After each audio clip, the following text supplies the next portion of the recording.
Assalamu alaikum, my dear students. I hope you all are taking much care of you at your homes. You are enjoying online classes and giving proper time to your studies. Today, we are going to discuss a very important topic, that is Macbeth as a tragic hero. Tragic means a hero that has a sad or bad ending at the end. So Macbeth as a character, we are going to discuss Macbeth as a character. Macbeth as a tragic hero means we are going to discuss the fall of Macbeth or the downfall of Macbeth in the play Macbeth written by Shakespeare. The learning objective is to be able to know the definition of a tragic hero and find out Macbeth as a tragic hero in the play. First of all, we are going to know the definition of a tragic hero, what is the meaning of tragic hero, and what are some characteristics of a tragic hero, and how Macbeth is presented as tragic hero in this play by Shakespeare. So let's move forward. Here you can see the characteristics of a tragic hero. We are going to know the characteristics of a tragic hero in the next slides. Basically, the idea of the tragic hero was first defined by ancient Greek philosopher Aristotle based on his study of Greek drama. As you know very well that drama is a Greek term. Drama is basically originated from Greece. People used to get education. People used to know about their history through the help of dramas. There were certain actors who used to perform on the stage, who used to educate people, who used to tell other people, other uneducated people about their history through the help of different dramas. So after studying Greek drama, after studying many Greek dramas, Aristotle made a proper definition of and proper characteristics of a tragic hero. And mostly Greek dramas were tragedies. There were some comedies as well. So a tragedy means a play that has a sad ending, and a comedy does not only mean that the whole play is full of laughter and full of smiles. Comedy means a play that has a happy ending, and tragedy means a play that has a sad ending. So this was observed and studied by Aristotle, and then he gave a proper definition of a tragic hero, and then he gave the characteristics of a tragic hero. Here you can see the picture of Aristotle on your screen, and then the Academy of Plato in Athens. Plato was the teacher of Aristotle. He made the very first academy, and in that academy he used to teach philosophy and many other things. And Aristotle was the very good student of one of the very renowned students of Plato. So who was Aristotle? Aristotle was a renowned Greek philosopher and polymath.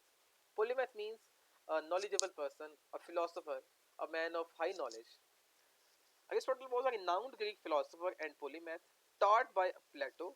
He was the founder of Lyceum. Lyceum means school. You have heard the word Lyceum many times. It means any educational institute or a school or a place to get education. So he was the founder of Lyceum. This was the name of the school founded by Plato. The school of philosophy and the Aristotelian tradition. So he made Aristotelian tradition means whatever the things he wrote, whatever definitions he wrote, whatever concepts about philosophy, about history, about politics, about literature, whatever the things he wrote, they are called Aristotelian tradition. Aristotle was born in the city of Stagira in northern Greece.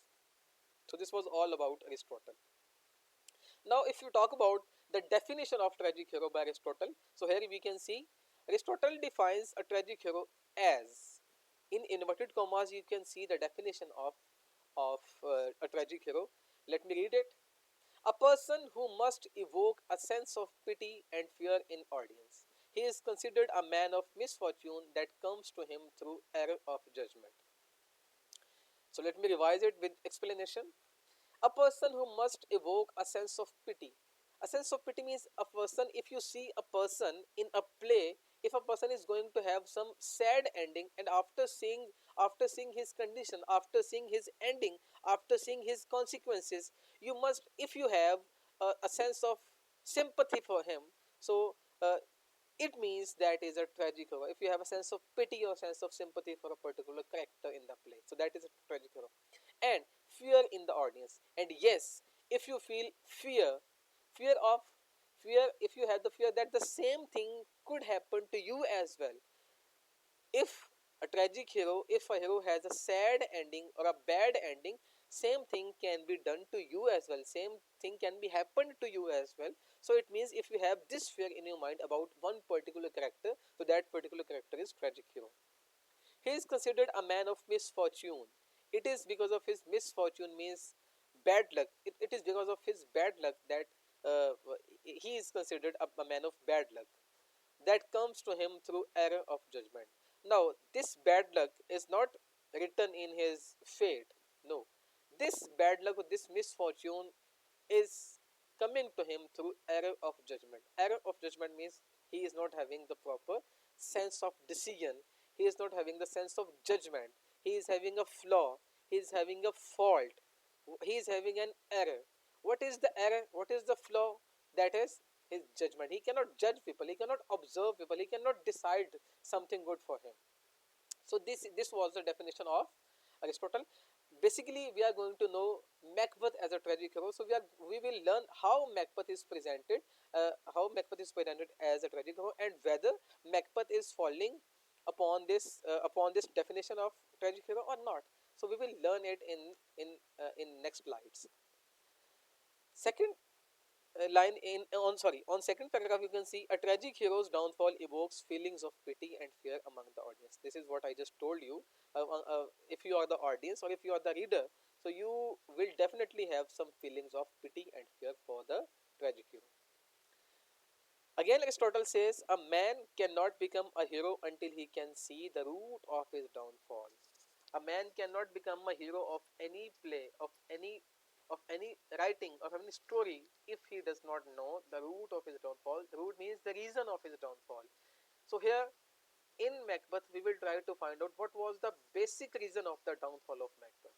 We will try in next slides. Now, as I told you that we will first, as I told you that we would first come to know the characteristics of a tragic hero.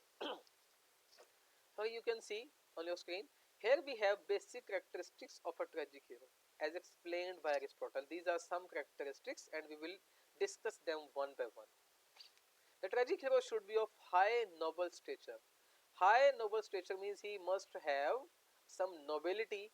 He should belong to a royal family. He should belong to a rich family. He should have a high standard. He should belong to an elite class, and he should have a greatness. So nobility is the first point, you may say. Nobility. Nobility and greatness, these are 2 points, and that can be considered the basic downfalls if I say the basic downfalls uh, the reasons of basic downfall of tragic hero. Next, if we talk about the second point, the second characteristic of a tragic hero, that is hamartia. Hamartia means, this is a term, this actually means a tragic flaw, a flaw or error that I told you in previous slide, a, a tragic flaw or an error that causes the downfall of a hero. It means a hero would have a flaw, would have an error that leads him towards destruction. The third point is hubris. Hubris is hubris means excessive pride and disrespect for the natural order of the things. If a character is having an excessive pride, he does not consider he considers all the things inferior to him. If he considers all the things inferior to him, it means he is having this quality, this characteristic, that is hubris. And if he disrespects others. Fourth point is peripecia. Peripecia means the reversal of fate that the hero experiences. The reversal of fate means if if he does not consider fate as his ultimate reality, so it means fate will show him some consequences at the end. Next comes anagnorisis. Anagnorisis means a moment in time when hero makes an important discovery in the story. It means hero comes to know something very important about him or about his family or about his life. Consequence is a punishment that the protagonist cannot avoid. Punishment, some consequences that the protagonist will. will have, usually occurring as a result of hubris. Hubris means this excessive pride. Because of this excessive pride, he would have some punishment or consequences, severe consequences. The last the last characteristic is catharsis, feelings of pity and fear felt by the audience. Catharsis means if someone has the feeling of pity and fear, so that is called catharsis. For the inevitable downfall of the protagonist. After seeing the situation or the downfall of protagonist means the hero or the tragic hero. So if someone sees the downfall of protagonist, it means they have catharsis.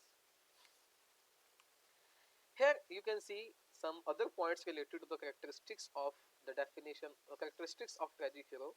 Like Aristotle believed that the aim of tragedy is to provoke intense emotion in the audience. Like after reading or after watching the tragedy, the readers should have some intense emotion. And emotion does not mean like they start crying. Emotion.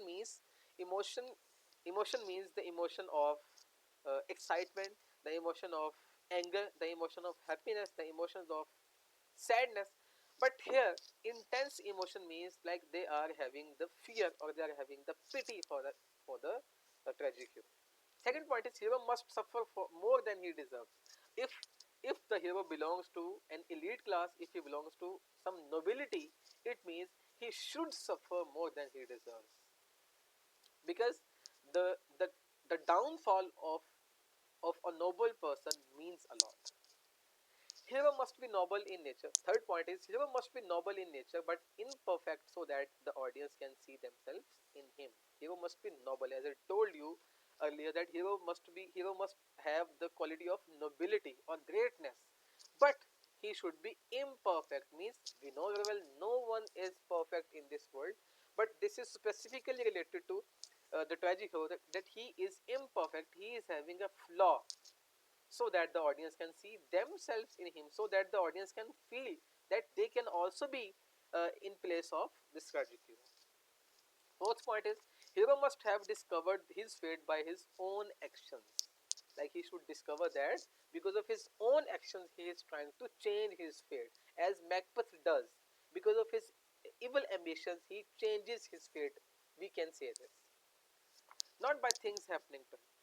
Fifth point is hero must understand his doom, as well as the fact that his fate was discovered by his own actions. Hero must understand his doom. Doom means his destiny, his consequences. Hero must understand this. Next point is the hero must be intelligent so he may learn from his mistakes. The hero may learn from whatever he has done in past. So he should realize something. He should learn something positive out of his mistakes. Second last point here is the hero must have a weakness. Usually it is pride. Because of its pride, because of his pride, and basically his pride is his weakness. So because of his weakness, because of his this weakness, because of his pride, he can have a tragic ending. Last point is he has to be faced with a very serious decision that he has to make. Like uh, he should have this you may say he should have this heart that he can face the serious consequences after making a serious decision. So now we are going to discuss as Macbeth as a tragic hero. How Macbeth is presented as a tragic hero, we will try to find out some points in the whole play. So the very first point is Macbeth is tragic hero because his own ambition causes him to murder Duncan, leading to chaos. Sorry, leading to chaos, destruction, and eventually his own death. Because of his own ambition, because of his evil actions, because of his you can say hidden desires, he murders King Duncan. And sorry, you can also add this that the because of the pressure of Lady Macbeth, he murders Duncan, and that leads him towards chaos, destruction, and ultimately his own death. Second point, Macbeth begins the play as a wealthy and high status. As I told you, the characteristic of Macbeth as the tragic hero should have nobility or greatness. So here we come to know that Macbeth is presented as a wealthy and a person of high status, in Scottish army. So he was a noble person who has earned the king's favor due to his bravery as a warrior. He was a brave warrior, and he did not only earn the king's favor due to his bravery, but the favor of all the Scottish people, because they were happy with Macbeth because of his bravery in the wars. Third point is Macbeth's tragic flaw or hamartia is letting his ambition blind him to the immorality of murdering Duncan. Basically, it was his hamartia, and hamartia means tragic flaw. What was his tragic flaw? His tragic flaw was that he was not having the proper sense of decision, the good sense of decision, or he was not having the hold on his nerves, and because of weak nerves, because of this tragic flaw, he murders King Duncan. Fourth point of Macbeth as a tragic hero is Macbeth does hesitate a number of times before putting his plan into action. So here again, this is the point related to his nobility, of his greatness. Like, at sometimes he realizes that he is going to do something evil, or he is going to do something that will be having some serious consequences. So at some points he hesitates, and he also refuses. If you remember, he refuses Lady Macbeth. He refuses that he is not going to kill Duncan. But when Lady Macbeth forces him, he goes to attain his goal. The last point here on this slide is Macbeth's tragic flaws lead him to become a tyrant because of all his weak decisions, because of all his flaws as a tragic hero. They all lead him to become a tyrant. Tyrant means a cruel ruler, an evil master. Here there are some other points related to Macbeth as a tragic hero. Like, he even changes his mind about carrying out the plan. Up to this point, he remains a sympathetic character. This point is again related to his nobility and his kindness and his greatness.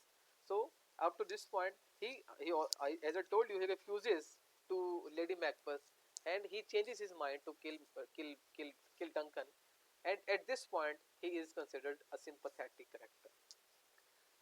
Here, the second part on your screen is he committed the murder under the influence of evil individuals who changed his character.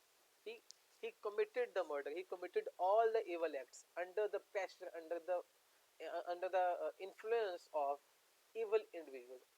And what are those evil individuals?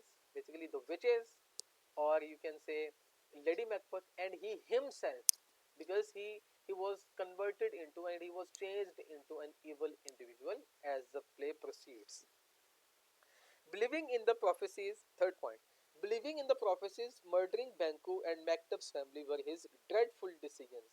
These were basically his dreadful decisions. He murdered, he believed in prophecies, and after believing in prophecies, he murdered Duncan, he murdered Banquo, he murdered Macduff's family, he murdered two attendants, and he took so many decisions that were against the people of that were against the welfare of the people of Scotland.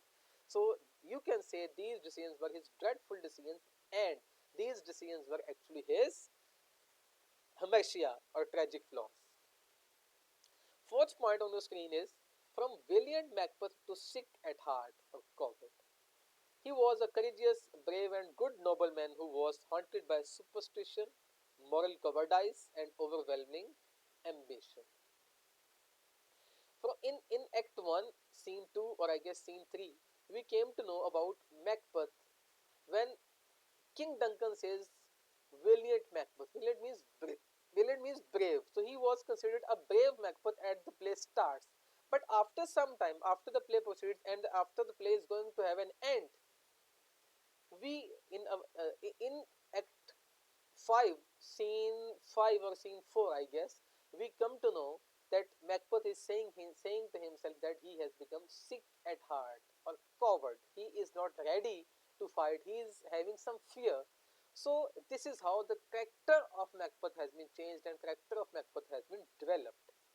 He was a courageous, brave, and good nobleman at the start, but he was haunted by superstitions, moral cowardice, and an overwhelming ambition of becoming king of the whole Scotland.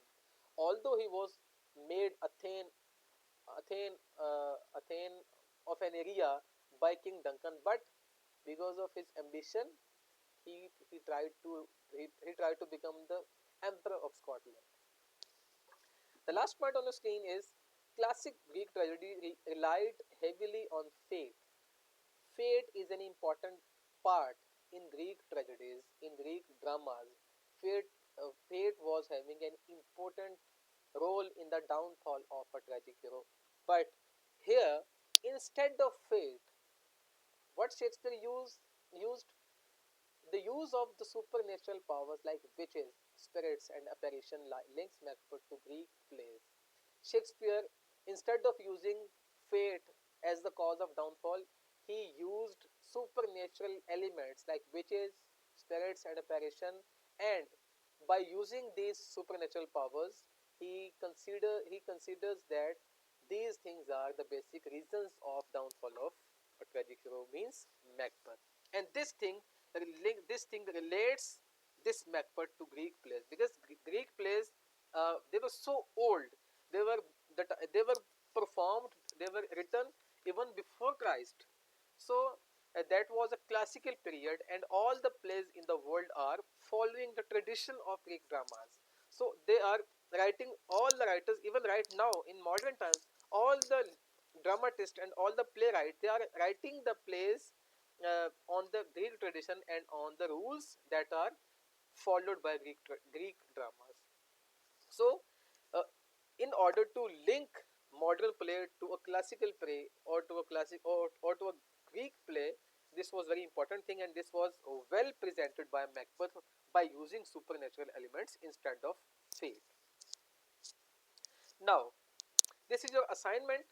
You are supposed to find 8 evidences from the text explaining the characteristics of Macbeth as a tragic hero. Now, as I told you many things about Macbeth as a tragic hero, I discussed just point that how Macbeth is presented as a tragic hero.